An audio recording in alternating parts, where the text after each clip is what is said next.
Hi, welcome to Friday Night Chats. Here's Grogu. He's having a Valentine's treat. I don't know why I have that out. It's just my room. Believe it or not, you can't tell, but my room is an absolute mess. Oh, and there goes my dog. Yeah, this is going to be a choppy episode, I think. Now, normally when I do my Friday Night Chats, I do them on a Friday night. But yesterday, I was coughing so hard that I just couldn't do it. I made, oh, there I go. I actually made 2 videos yesterday and I had to cut so many times where I coughed. Okay, so I have some cough drops ready just in case I need it. I might as well take one right now. So, even though I'm doing this on a Saturday morning, I'm getting back on track from when I was sick. I didn't do some Friday Night Chats one time, and then I made up for it by doing 2.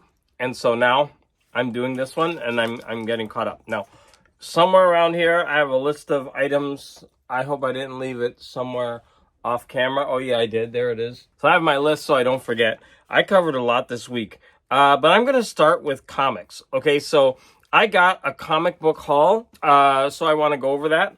So I got Scooby-Doo, Where Are You? This is number 120. That one was for my husband. Now, my husband emphatically told me to stop buying him comics. Why? Because he doesn't have enough space anymore. He's one of those. And I know it's good for him, so I totally ignored that advice. Here's another one for him. Batman and the Scooby-Doo Mysteries. That's got a pretty cool cover. Okay, so I have Spider-Man, The Lost Hunt. Of course, remember, I buy my comics only for the cover art. I read them in the collected editions. So I got this Disney Marvel celebration, 100 years of Disney. And of course, this is after a homage after, I think, Fantastic Four #1. Here is a Jenny Frison cover of Harley Quinn. I don't know about you, but I just think that's gorgeous. Here's a pretty rad cover for King Spawn. I actually haven't read any of these yet, but look at that cover. That thing's gorgeous. Here is a reprint. I love reprints. I hear a lot of people bashing them online because I know why. But anyways, reprints are perfect for me, the type of collector I am. And I already think I have this, but here is a reprint. I know I have the dollar version one. Here's a reprint of The Amazing Spider-Man, the first appearance of Punisher, I guess. All right, and so those were the floppies. I also got this magazine, which I haven't read. I haven't even opened it yet. Monster Bash. Look at that awesome. I need to look at this. Anyways, look at that cool back. Look at that. Monster Bash. And I got this gallery-size edition of the Avengers Kree Skrull War. I got another gallery-size edition of Hulk Grand Design. I'm going to go over this in a little bit, along with one other comic. And then I got 2 Epic collections. One, Namor, the Submariner. So this is from 68 to 70. So for me, this is the prime best era for the Epics. I love it. Now, the next one I'm going to show you is a Doctor Strange. And this is the worst era. So this is 92 to 94. And if you flip through that, the art is just god-awful. But if you're someone who grew up with these comics, this is the art that you love. I mean, when I kind of flip through some of this art, some of it's bad too, but it's bad in a nostalgic way, I guess. Whereas this is to me, is example of the excess of comics, what happened in the 90s that led to the bust or the bubble bursting, whatever. Okay, so enough commentary on that.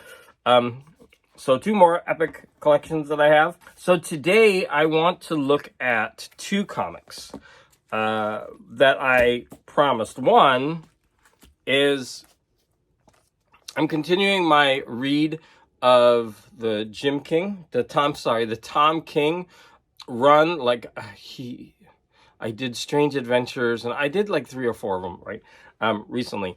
So I decided I would go and read the entire run of Batman. I have 5 or 6 of these hardcovers, and I think it collects the entire run.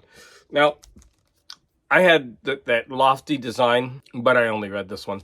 So I want to kind of look at this. I was particularly paying attention to the story. The story was weird, and I'll talk about why.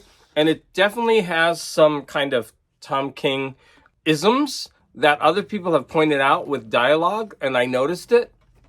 Like a lot of repetition, like one person will say something, then another one will repeat it, and then another person will say it and then repeat it. Or just like panels where there's a couple of words and it's just like a repeated panel. There's some of that stuff. Now, what I love about these hardcover editions that DC put out for a while, I wish they would just keep doing it. I love these wraparound covers. And the best thing, there he is, he's over there, there's Batman. The best thing by far about this is the art by Mikel Janin. That's how you pronounce it. Wow, the art in some of these issues is stunning. Now, it's not consistently him throughout.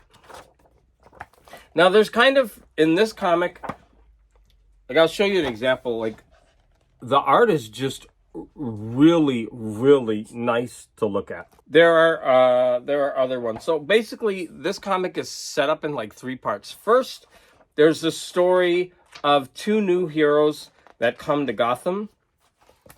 And so there they are. And the story behind it is weird. And then one of them ends up dying. And the story behind how they got their powers is never really explained. At least not in this volume. Then we have a crossover event with Animal Man and Swamp Thing. Now, I've read both of those runs that they come from. But the one part that I don't like in all of them is the crossover event. And it comes into this as well. And I'll be honest with you, not only is the art bad in this part, I mean, look at that. It's just really bad. I just flipped through this. I didn't want to reread it. I didn't like it the first time. And so I just kind of skipped over that. And then the second part is where Batman invades Bane's country. Bane has his own country. And I just want to show you like this art. I don't know. It's hard to get through like how beautiful this art is on this Batman issue. And so the next part is about Bane, but it also introduces Catwoman in this series, which I know that becomes a huge bone of contention later, like the relationship. Let me see if I can find some more really cool art. There's some nice splash pages here. So Batman and Catwoman are here. And then you've got this. Well, here's an interesting one. So he does a lot of this where you see movement. Batman starts here and he goes here and he comes up here. And, you know, it keeps going. Now, that's really hard to see. But there is movement throughout this entire splash page of Batman, like going after everybody. Oh, here's the front cover without the top part. Right, so that's the art they used for the wraparound cover. All right, sorry, I really want to. Oh, here it is. Now this is going to be very difficult to see, but this is a building, I guess a castle in Bane's Island, but it's hard to see. But Batman appears and then he climbs up the entire top, and then he's standing at the edge right there. And then in the next panel, on the next page, like he jumps off. And they show, it's the same scene, but they show him moving throughout. So this art is pretty interesting and dynamic. Not only is it beautiful to look at, but in many times it's dynamic. Like it will take a scene like that and cut it into many. Here's another example. It's the same crowd scene, but Batman is fighting his way through it. So it kind of gives this, even though it's a static panel, it gives this idea of motion. Upon second reading, I did find it interesting, and I didn't think it was amazing, though. I would give this probably a 7 or 8 out of 10, mostly because of that dip with the crossover. I mean, I'm glad they include it, right? They should include everything, but that crossover really just drug everything down. Okay, so next time I plan to continue with the Tom King Batman series in part 2 and 3, hopefully, of this. Now, the next thing I want to talk about is this beautiful Grand Design. Now, if you're unfamiliar with the Grand Design series, it's basically like reading a history book. So this takes the history of the Hulk and puts it like an encyclopedia entry. Now, when you read something like this, you're not reading it for, I don't know how to say, like entertainment. It is like reading a textbook. And so if you'd never read any Hulk and you read this, you'd be like so confused because it just keeps jumping. It's very stilted. The funniest thing is, like, it'll be like, oh, this person dies. And then on the next page, oh, this person rises again and dies again. And then, oh, this person's back again. Like, it happened so many times. And you just, as you read your way through this, you just reinforce the ridiculousness of comic books. But why would you want something like this? The art is just gorgeous in this giant format. From the first page, you were just hit with just like these beautiful spreads of art. Well, here we go. For the first time ever, I had to pause my Friday night chat because of outside noise, and that's what I get for filming during the day. But anyways, as I was talking about, even like, look at this splash page. You get to see the covers of so many of the Hulk issues. Like, this is just so cool to just like stare at it and look at all the different covers. I mean, and it just keeps going. I mean, look at this art. It's so gorgeous to have this. Here we have like just all different kinds of icons of the Hulk. Letter, what do they call those? The thing that goes up in the corner. I mean, it just keeps going. It's like page after page of great art. Okay, here we go for number 3. All right, so I was talking about Hulk Grand Design. Now, another thing that's really interesting is that the artist on this, Jim Rugg, will mimic other artists' style when he's writing about that section of the book. I found that so fascinating. For example, I'll show you a panel where he does John Byrne, and I swear it looks like that really right there, that really looks like a John Byrne panel. So he does this numerous times throughout, like whenever that section of the book is about that artist who covered the Hulk. Yeah, he will mimic that art style. I mean, it's just fascinating to read through this and just see the art in this gigantic format. I actually have these comics as they were originally printed. So, like, look at this. So this thing is just a joy from beginning to end to just look through. Just for history. Like, here's some more Hulk issues. And then, look at that. Yeah, this art is just... In the back, there are some important covers along the way. But to see it in this format, I wish Marvel would put out just covers. Gallery editions of covers. I think that would just be gorgeous. Just like this. Of every cover, like all the Amazing Spider-Man covers. I actually have an Amazing Spider-Man hard book that has all the covers, but what they do is they put some in this big size in the book, but then on others there'll be like 4 on a page. Yeah, it's sad that they did that. Oh, here we go. Sorry, Defender's one of my favorites. There's this classic. I think that's Frank Miller. Sorry, I'm just going on and on, but look at this gorgeous art in this book. And this is Richard Corbin, such a great independent artist, and he actually did a run on Hulk called Banner. I believe it was a miniseries. Here you got some more Hulk issues, the covers. Look, I mean, look at that. So, I'm gushing on and on about this. Here we have that same back. This is actually the issues I have, I believe. They form that cover. Here we have it in black and white, and there we have it in color. So there we go. Hulk Grand Design. Well worth picking up just for this gorgeous oversized art. The reading, I mean, if you want to read how often somebody dies and come back to life, that's pretty funny. All right, I wanted to talk to you about this product that I bought. Now, I've been researching using my iPad. I'm going to buy a program called Procreate, I think it is, and I'm getting an Apple Pencil knockoff. It's coming in the mail. All right. So I did a lot of research, which one would be the best. And then I did a lot of research on this. And I there were a couple that were very similar. Like the one that people talked about a lot was Paperlike, but there were a lot of drawbacks to that one. So I went ahead and bought the Tech Armor.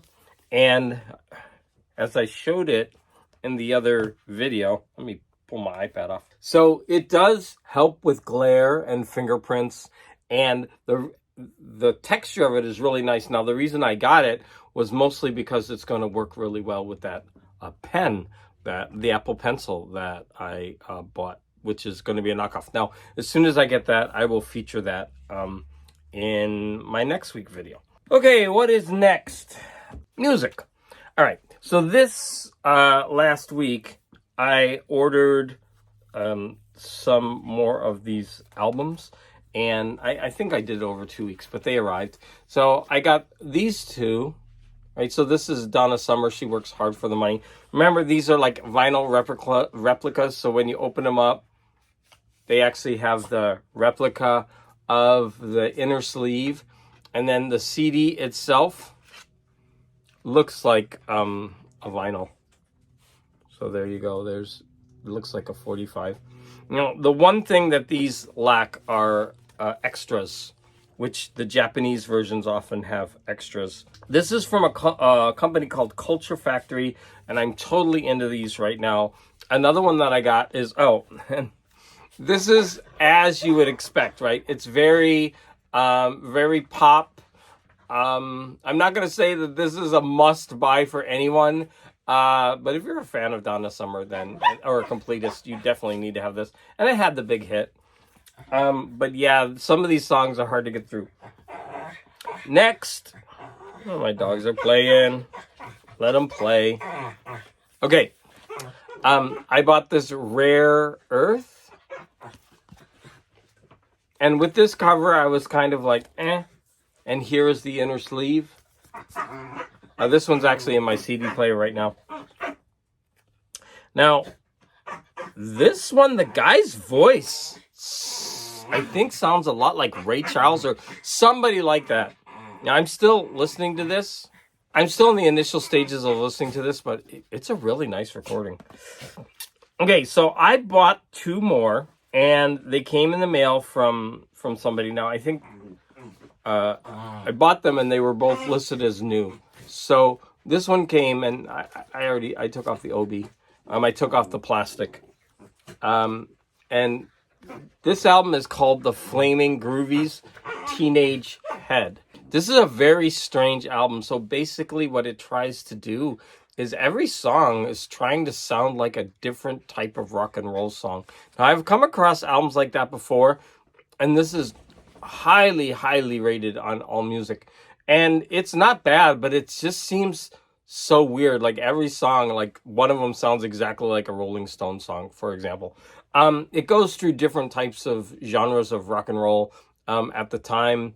And yeah, it's just a weird album that takes a little bit of getting used to.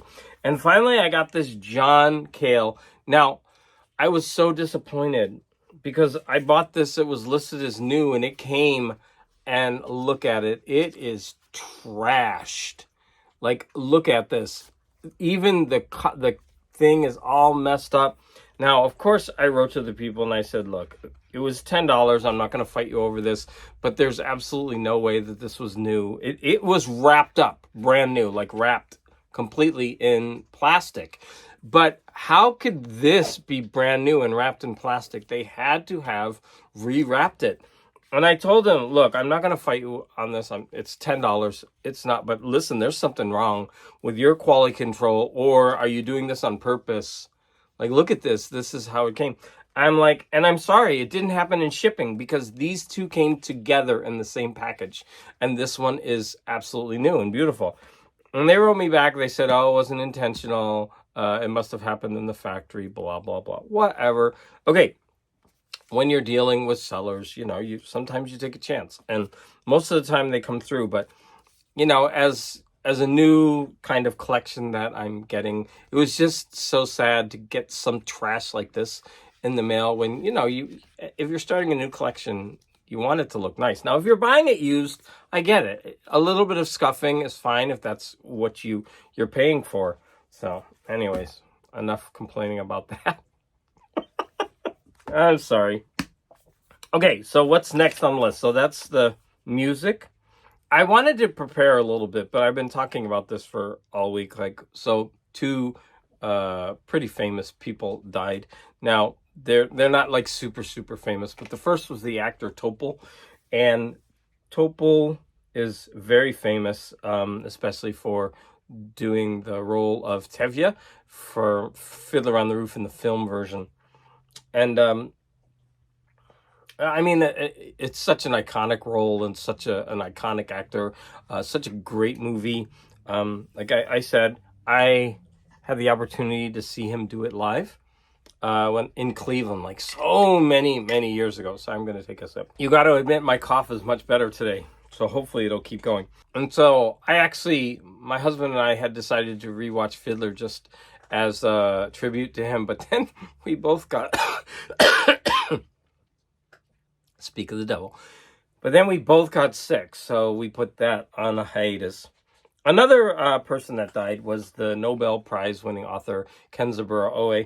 Now, Kenzaburo Oe, I read so many of his books. Well, I shouldn't say so many. I read at least 5 or 6 of his books when I lived in Japan and shortly after. So I'm talking like decades ago. I read his works, and it was after he had won the Nobel Prize, right? I think. The funny thing about it is when I was in Japan, I would go to the library, and whatever they had, I would just pick it up if it was in English, because they didn't have a lot. So sometimes I would just, that's how I found out about Kayama Yuzo. They just had so many of his CDs, I started taking them out, and then, I fell in love with his stuff. But anyways, Kenzaburo Oe, he won the Nobel Prize. Now, he was most famous for the book The Silent Cry, but I don't think I've ever read that one. And it seems to be about war and doubles and class and society. What I'm most familiar with his work is kind of, excuse me, autobiographical in nature. Like, he wrote a series of books about his child. His child was born mentally retarded. Sorry, I know some people don't like that terminology, or mentally handicapped. I don't mean any disrespect by it. That's just the words I heard when I was young, right? So that's kind of what's in my brain. He wrote honestly about his feelings about that child and wanting to abandon not only the child, but the mother, and his struggle with that. And I don't actually remember if the first book is fiction or autobiography, but it might be a meld, of the two. I think later entries in the series are more and more autobiographical. But it's a very tough topic, and he deals with it so honestly. I remember that a very, very interesting writing. Now, I also remember that his child was a musician. I don't know if he still is, but his child is a musician, and he put out a symphonic recording. And I remember all the backlash. I don't know if it was the early days of the internet or what, but there were all these comments. Maybe it was a chat line or something, but all the hate comments basically saying the only reason that he was able to put out that recording was because of his famous father. And there are genuine musicians out there whose musicianships are way better than this, and they don't have a chance. And it was really a really interesting argument. Like, it was so fueled with like hate and disdain, though, that it was sad. Now, I don't know where you fall on that, but the whole idea is like he obviously became known because of his father, but because of his mental condition, he still produced this beautiful symphonic recording. And whether it's as good as something else, like, I can't judge, because I just listen to things and oh, I like this. And so I remember I had a copy of it. I don't know if I still do. And I really enjoyed it. And so, I don't know, it's just like a really weird argument. And I just feel like the people who would write that, they're genuinely angry, right? Because this is something that they do and they can't be recognized. And then someone else is able to do it, and because of, I guess, nepotism, they're able to become famous. Well, I guess, the world isn't fair, honestly. So, whatever. It's just a really weird and interesting argument that arose out of Kenzaburo Oe's life. I would definitely like to jump back into Kenzaburo Oe. I looked on my library website, and they only have one book of his in audio.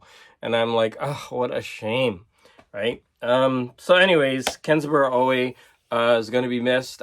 He actually had a recent book, and it's like really, really long. So I think I'm going to at some point, I'm going to have to jump into that.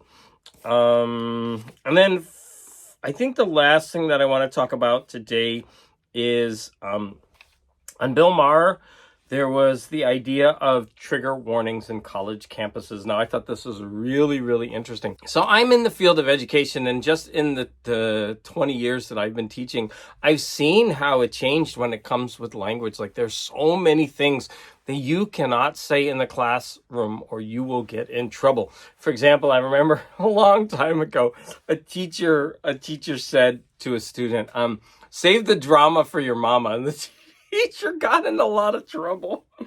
And I just thought, oh God, that's silly.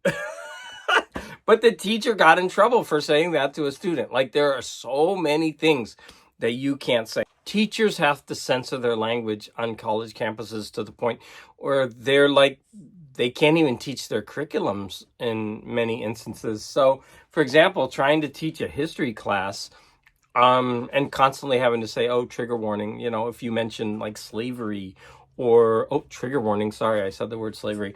I mean, it is part of our history. I'm not saying it's a good part of our history, but I think we do need to like study it and talk about it, right? I mean, it's important, and we're not going to glorify it.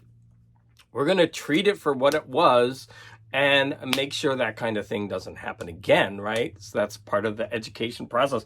But I guess on college campuses, like, you can't say anything, and the teachers are like, they're so limited, even with their pronoun usage. Like, it's gone like astronomical. Like, if you say, hey guys, like, I say that all the time in class, and I realize how sexist that is. And sometimes I say, oh, I'm sorry, I mean guys and gals. I don't mean to, be sexist.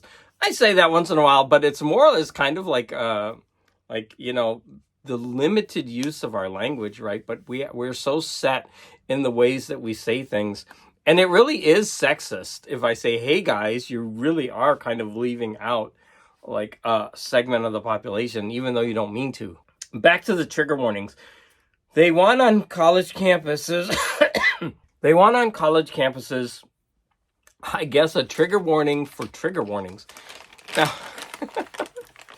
hey guys, I need to warn you that there's a trigger warning coming up. I mean, like, what? What does this do to like teaching and speech, and like, hey, trigger warnings coming up. Okay, trigger warning, I'm going to talk about slavery. Like, wait, like what? So first off, Bill Maher was saying the point, like, these trigger warnings don't even work, right? The trigger warning is supposed to, if you honestly think about it, it's supposed to prepare you mentally for some kind of maybe hurtful thoughts or languages.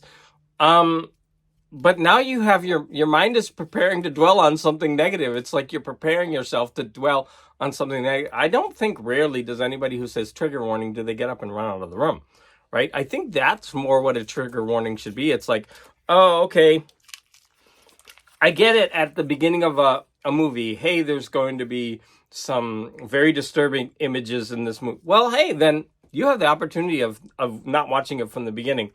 Or, for example, if you're a parent, you would be like, oh, no, we're not going to watch this right now. To me, that's what a trigger warning, like, makes sense, like, at the beginning. But, I don't know, in the middle of a conversation to say, hey, trigger warning coming up. Okay, trigger warning. Now I'm going to talk about slavery. Like how does that help? It just seems to make the conversation much longer. And I remember one time, it was so funny. I have, for years, a classroom library. And, everybody's going on and on about, hey, the kids need their own role models in the books. And so I would give kids, books at their levels. Like that was really important to me. And so I had this one kid, and he didn't want to read it all. And so I started him at the level that he's at. And one day I was handing out books, and I gave him one with an African-American character in it. He said really loudly, why you give me one with a black kid in it? And I just started laughing because I was exactly doing that, because I wanted, the idea is, people want to read about themselves and have their role models. But it can backfire. It was so funny. I mean, I wasn't offended or anything like that, but I just started laughing. I was like, you know what, dude, pick whatever book you want. I have this one here. I have these over here. I just thought you might be interested in this one. But it was so funny. And I learned from, hey, let the kid pick his own. And that was the problem. That kid wouldn't pick any book to read. And so I was kind of like physically putting a book into his hands rather than letting him pick it. I remember that. That was so funny. Oh my God, I think I'm going way off topic here. So, again, trigger warnings. I think the state of American college campuses have gone off the deep end. I've talked about this topic before. College campuses that's where the new ideas should be coming out, and they are making strides in so many areas. But I don't know, this censoring of language, to me, is very, very troublesome. All right. I would love to hear your comments on anything that I said. I'm sure I said some stupid and controversial stuff. If I said something really bad, it's because I'm still sick from COVID, right? That's my excuse, which is a cop-out. I hope you've enjoyed this Friday night chat. And now I've got to splice them all together, something I've never done before. So I might even go ahead and make some cuts to make this a little bit more streamlined, since I have to put them together anyway. But again, I want to thank you for your support. It is now time for me to do a little bit of cleanup. My room is a mess.